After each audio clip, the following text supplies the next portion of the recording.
Hello, everyone. This is Adam Meister, the Bitcoin Meister, the Disrupt Meister. Welcome to the One Bitcoin Show. Today is July the 8th, 2020. What a day. Strong hand, long-term thinking. Bitcoin is the next Bitcoin. One Bitcoin is one Bitcoin. I'm offended by selling. Conviction. Don't FOMO on alt, so we'll be talking about that today. All right, hello, my elite friends. If you have questions, I have answers. Type in BitcoinMeister or do a super chat. That'll get my attention. And yes, hello, my elite friends. How are you doing today?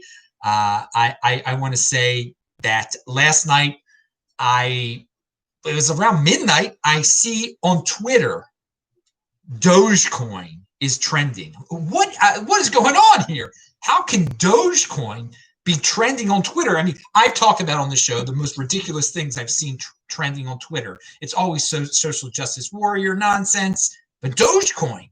So I'm like, I got to look into this issue here. This is a little weird because it's not Bitcoin, it's Dogecoin. How can this be happening? So this thing TikTok that the young people are into. They're talking about Dogecoin on TikTok, apparently. So they make these little videos on hilarious little videos on TikTok, and the Chinese apparently spy on you there or something too. I don't know. But someone came up with the idea, let's pump Dogecoin to $1. Now it's only it's less than a penny. It's worth hardly anything. But the videos that the people started making people started watching them. People started buying them. So yesterday, the price went up 50%. And I started finding out about this last night, and I thought it was hilarious. And that's why I'm talking about it now. But definitely a 2017 altcoin pump vibe to it, okay? Dogecoin volume up 1,900% in 2 days as these videos are going viral. So they call it the Dogecoin TikTok challenge. And I linked to a few tweets that are hilarious that show the people saying, let's pump it to $1 and suggesting buying it on Robinhood because you can buy it on Robinhood. And that made me think, okay, so people are definitely buying this. New people are definitely buying this because in the videos it says you don't even need to know what this is. Just buy it. If it gets to $1, if it goes to $1, we're all going to be rich, and buy it on Robinhood. Well, okay, Robinhood you can buy Bitcoin on. You can buy a lot of stuff on Robinhood. And many no-coiners are going to get their first taste of cryptocurrency because of this insane youthful pumpage of a campaign that's out there. And, this is where the big boys play. And altcoins are gambling. And this is what altcoins were. I mean, 2017, it wasn't as coordinated as this. I mean, sometimes there were altcoin pumps that were coordinated, but it was just not as in your face as this. Trending on Twitter, being a huge thing on TikTok, and again, I'm no expert in TikTok, but I take positives out of it, okay? Because some of these young people, this is their first exposure to cryptocurrency. This is the first time they're going to be buying cryptocurrency. So it's pretty big. It's pretty big to trend on Twitter. It's not trending there now. We'll see. I wish them luck. I hope they do pump it to $1. Because it'll be if it actually got pumped to $1, it would be in every major newspaper in the United States would be talking about this. It would be a very, very big story. And so you're going to say, well, it's not Bitcoin. Yes, it is not Bitcoin, but there's no way of avoiding it. At that point, if it actually pumped to $1, there'd be plenty of people finding out about Bitcoin for the first time also, and it would help Bitcoin. So it's interesting to keep an eye on this. Dogecoin was founded as a joke. It's a joke. It was supposed to be a joke. There are no developers working on it. What it is right now is what it is, which is a positive. It's ossified. Is that the word? I forgot the word now. Which is so that's something good about it. That if you buy Dogecoin, it's not changing. No one's changing it. And I don't encourage buying it at all or anything like that. Buy Bitcoin, people, but it's very interesting. And so look at the hilarious links below. George Kovacs sent $4.99. He says, "Hola," and I say, "Hola, dude." All right, who else got questions over there? Come on, people. Let's. Yes, people are joking about the Doge. Robinhood bag pumpers. Well, again, if these people are going to Robinhood, they're buying Doge, and maybe a couple will buy Bitcoin. I'm sure more than a couple will. So good luck to the pumpers. They are hilarious. It's hilarious videos out there, I gotta say. Just the ignorance. Is it raining now? That's why I'm looking outside. Sorry about that. Got distracted. Defiance over compliance. Remember, backup channel, subscribe to it. It's linked below. And, of course, my Parler account. I am BitcoinMeister on Parler. So someone that just got banned from YouTube, his initials are SM. Now he got banned from Twitter today. So you got to prepare. Parler does not. I guess he's on Parler. I assume he's on Parler. You should be on Crypto Parler, people. Crypto. That's your reminder of the day that you should be on Parler, because the guy with the initials SM who got banned from YouTube also just got banned from Twitter. And check out This Week in Bitcoin at disruptmeister.com or techvault.com. Follow me on Twitter at techvault. And Eugene from Belarus was on, JW was on, and Russ was on. This Friday we're gonna have This Week in Bitcoin. I don't know what time. I don't know the guest. Nick Carter, who's a real smart guy, who is into looking at the stable coins, and is interested in studying the growth of the stable coins. He's part of a report from Castle Island. Cryptodollars, the story so far. What is happening with dollars on chain? How far can this go? Our white paper tackles the most explosive phenomenon currently taking place in the crypto industry. Wait a second, I thought Dogecoin was. Pound that like button. No, but yes, the stablecoin thing is obviously big. The rampant growth of sovereign currencies on public blockchains today, over $11.58 billion worth of these stable coins or crypto dollars exist in the wild. Okay, so it's a report. He's a very smart dude, very professional. Check it out. Yes, these stable coin things, I don't want to play with them at all, but there's all sorts of people intrigued and all sorts of money flowing into it. Yeah, they should. Okay, so check that out. All right, I want to, good report. Now, I'm giving you summer reading. It's summertime. You should be doing your summer reading. And hey, in Baltimore, the Cha-Ching bandits. Baltimore has seen a rash of chaotic ATM thefts, with thieves taking entire machines.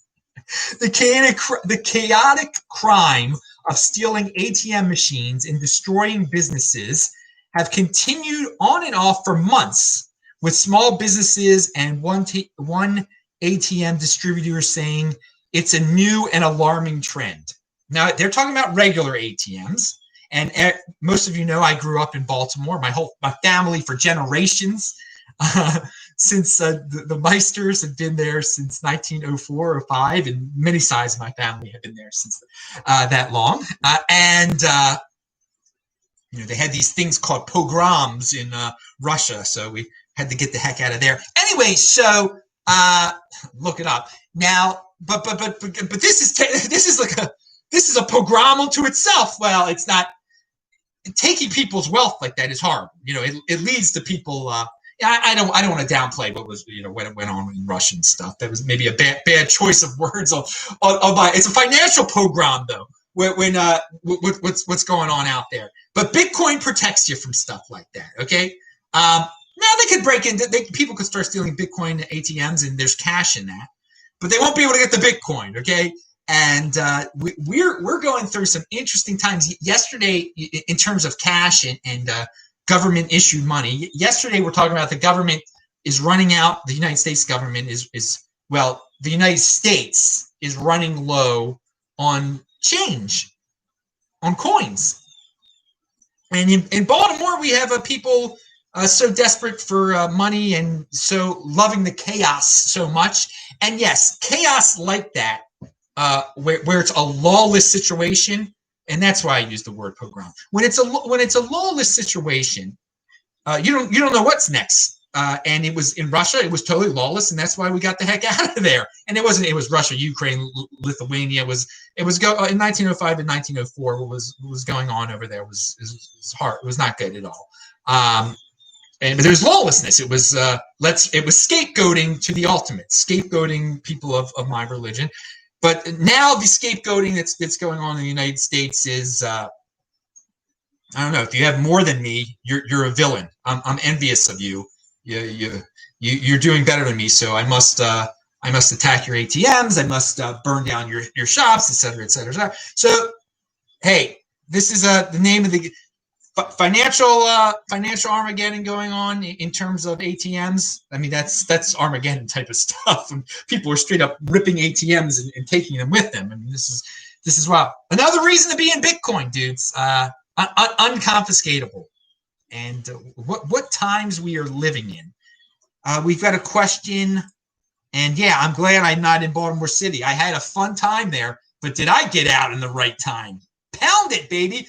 Traveling all around the world. This Asheville place, man, it's so relaxing, dude. All right, holler, BitcoinMeister, says Titan Boss. Hello, Titan Boss.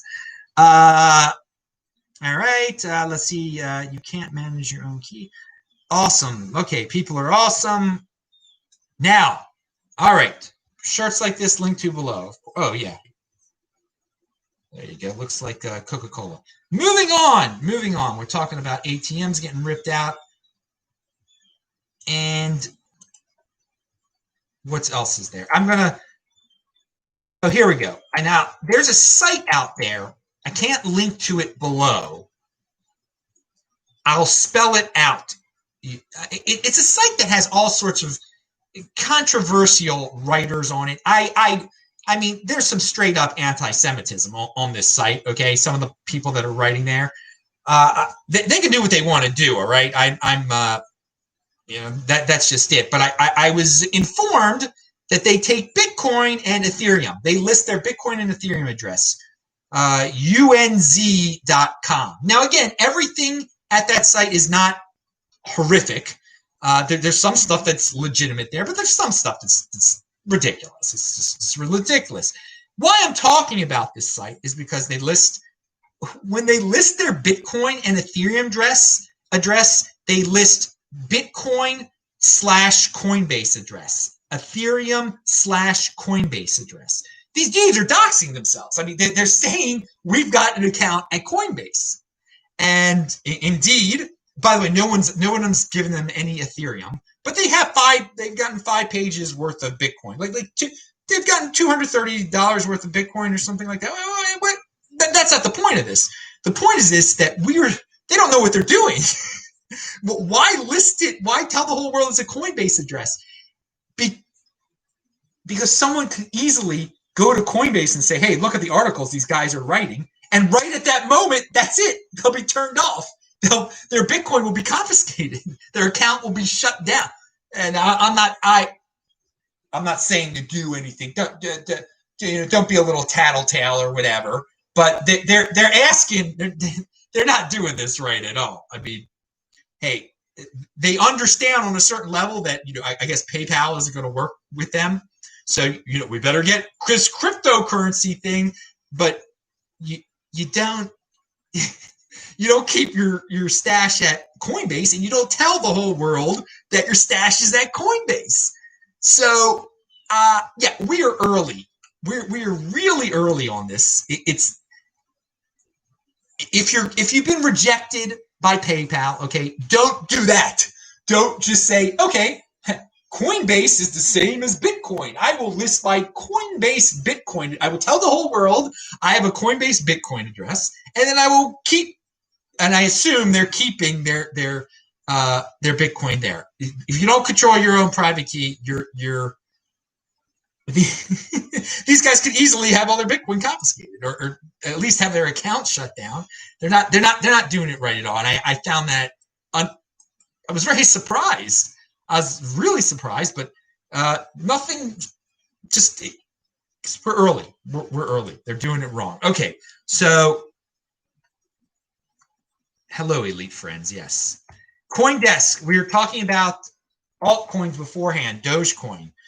And I've talked about top tier altcoins. Here we go. Coindesk wants to get into the party because, well, they understand their bread and butter is people coming to their site, reading about altcoins and whatnot, and Bitcoin. But I mean, the dudes who own Coindesk, isn't Coindesk owned by Grayscale and Barry Silbert, I think, and obviously he owns Ethereum Classic.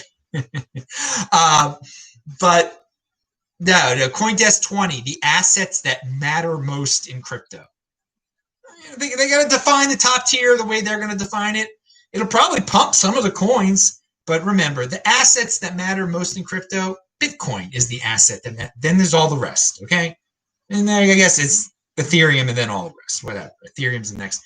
But they're going to define their top tier the way they're going, and everybody loves it. Everybody loves to read, what's the top 20? What's the top 20?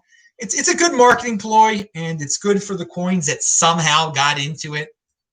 Some of them are so ridiculous.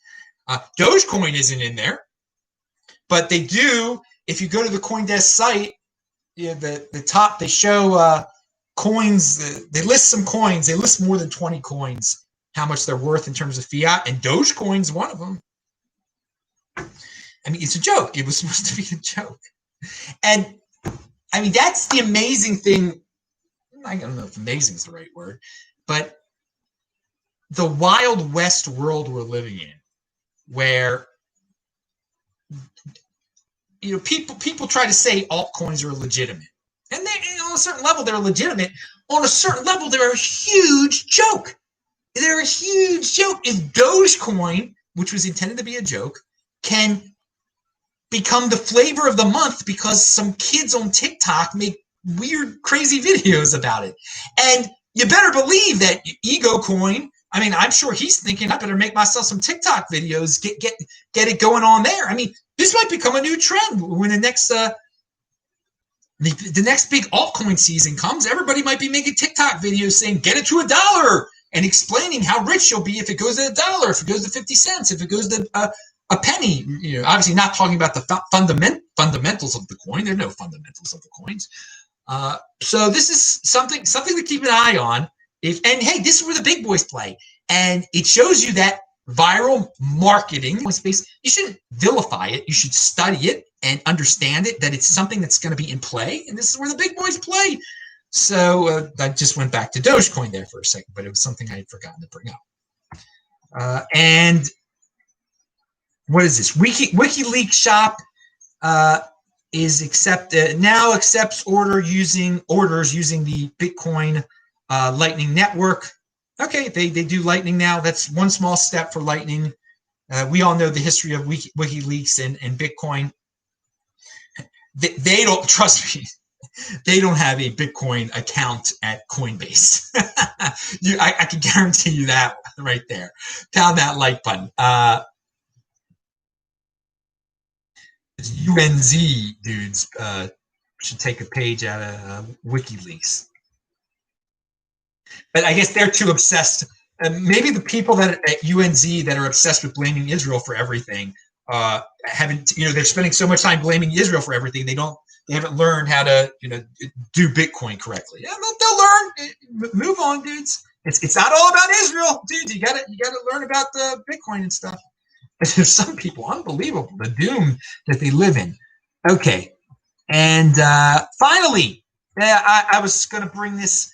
These people are talking about organizations that got PPP loans, and a lot of them are involved. Some of them are involved in cryptocurrency, and the Cardano dude got a PPP loan. What's his name?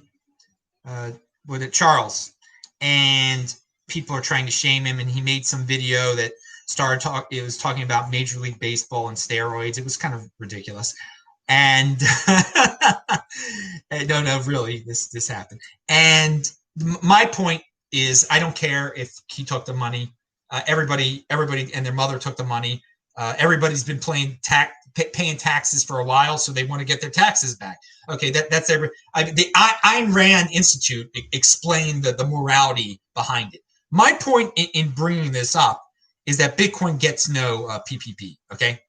And it just shows you how centralized these altcoins are when entities that are basically these altcoins are getting, if you can get a PPP loan, there's centralization involved, okay? Bitcoin can't get a PPP loan, all right? Satoshi Nakamoto is not getting a PPP loan or whatever it was. So it's just a reminder of the centralization of these altcoins that they are getting, and I wouldn't say it's exactly that. I mean, it's not a check that's written out to Cardano. Although Civic got, I mean, it's not like Civic ever tried to pretend to be decentralized, I don't think. But it shows you the difference here when these entities are getting PPP loans. All right. And Bitcoin doesn't happen in Bitcoin land. That's it. Let me see if there are any other questions. We had a good show today. Someone says, "Hey guys, should I buy Dogecoin?" No, that's not what this show is about. It's about you get your first Bitcoin, okay? But we're studying how ridiculous cryptocurrency can be, and no doubt. I mean, I'm sure there'll be, if this Dogecoin thing does get a little bit more popular, there'll be some conflation with Bitcoin from some of the haters. That maybe some of the gold people will be like, look how ridiculous this is. A cryptocurrency that's just like Bitcoin is getting pumped by the Chinese spy TikTok app, and it's not Bitcoin. It's getting. This is a new generation, dudes. When things have been digitized like this, anything can happen, and this TikTok pump is definitely anything, to say the least. So maybe 2021 will be filled with that type of stuff.